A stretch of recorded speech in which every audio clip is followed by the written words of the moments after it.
through training camp, get a front row seat to Dak Prescott's return from his ankle injury. Of course, I'm sure there will be some Jerry Jones sightings. I have no problem with HBO choosing them. I think it'll be fascinating, but it should be noted 5 of the last 6 teams that have been on Hard Knocks have imploded.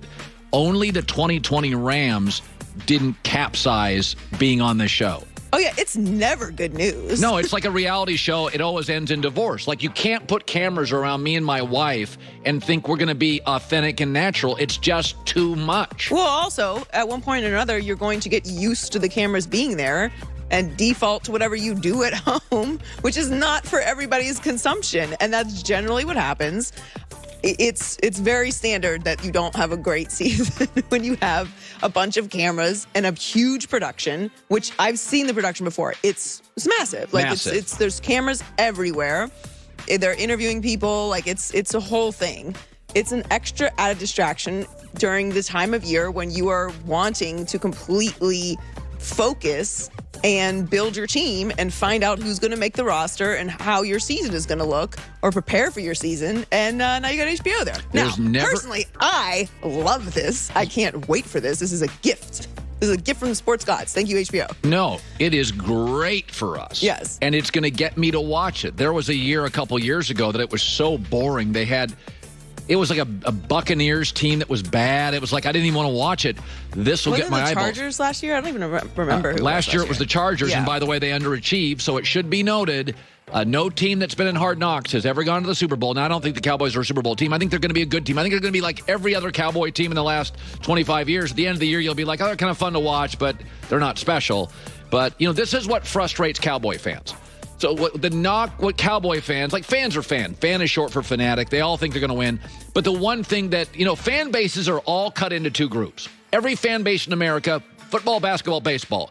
The like grown-ups and the pom-pom waving kids who just can't handle any bad news.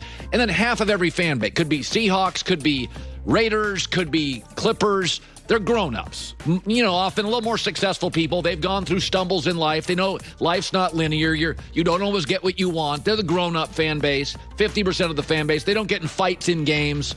They are frustrated because Jerry treats this more like a business than he does like a football team. It's a business, and this is great for merch. And that's what drives Cowboy fans nuts. At least the smart ones get that this is not good for winning. It's great for merch. It's great for sales. It's great for sales. It's great for content. Yes. We are definitely going to talk about it. There's definitely going to be moments. And there's a lot of interesting things outside of just Dak and Jerry. I mean, you have Zeke, Micah Parsons. What's McCarthy going to look like? Like, there's so many different storylines that is going on with this team right now outside of just Dak and Jerry, who are the faces of the organization. So we're definitely going to talk about it. But yeah, it's not usually the best news for your season. Not usually, no. So today is the deadline for NFL players to utilize the league's COVID opt-out for the 2021 season. We talked about this, I think, 2 weeks ago, because this would be one of the first dates to pay attention to in the ongoing Aaron Rodgers saga with the Green Bay Packers.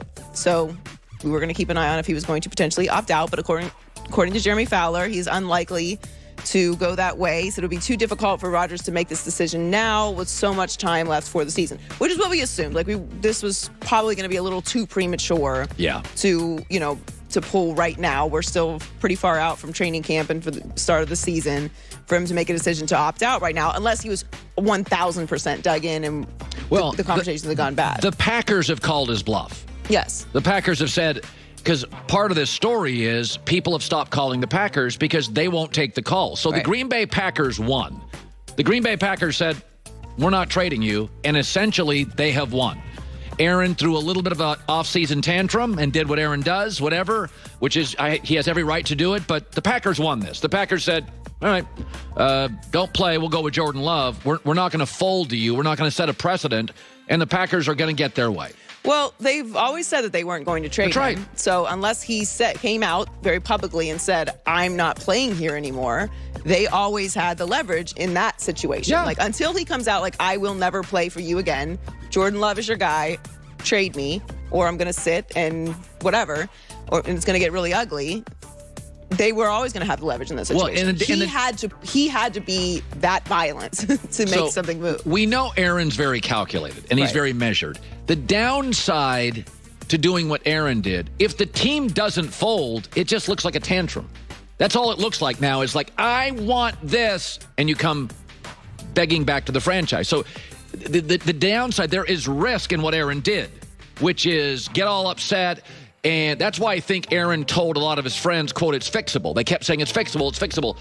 Aaron didn't want to go all the way in saying it was unfixable, knowing there was a shot that Green Bay would not budge, and they didn't, and Aaron's going to come, not crawling back, but come back. There's still time. He could still not come to training camp.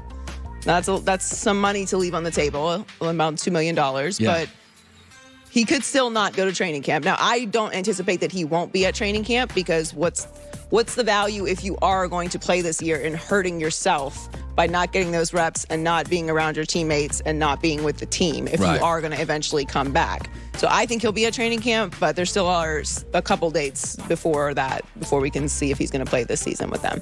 So Baker Mayfield will be with the Browns at least through 2022 after the team picked up his option. He's also eligible for a contract extension with Cleveland. His deal would reportedly be easier to do than those of his draft class counterparts in Josh Allen and Lamar Jackson, because they are considered to be a higher tier quarterback talent, although Browns fans would tell you otherwise. But Baker is not expected to take any sort of discount.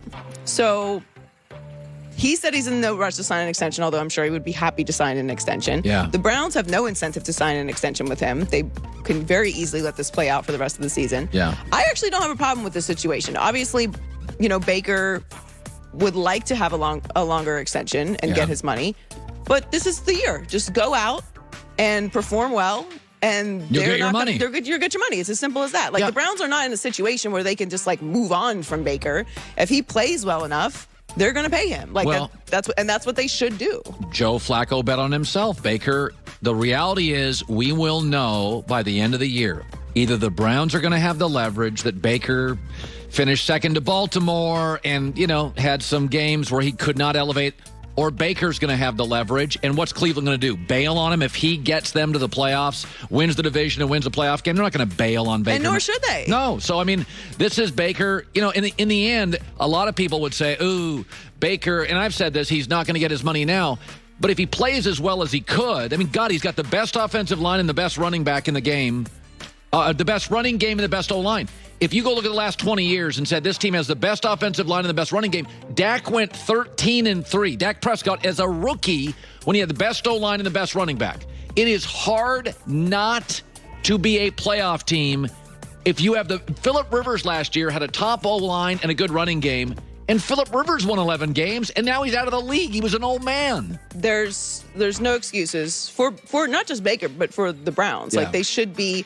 Not only they should win this division, they should be in the playoffs. They should win multiple playoff games. There should be high expectations for them. You should do better than you did last year. Yeah, it's another year into Baker's career in this system, and he's betting on himself. It worked out for Dak and Flacco. Sometimes you have to do that, but it's totally in Baker's hands. If he plays well, he's going to get paid, and they should pay him. Yeah, Joy with the news. Well, that's the news. And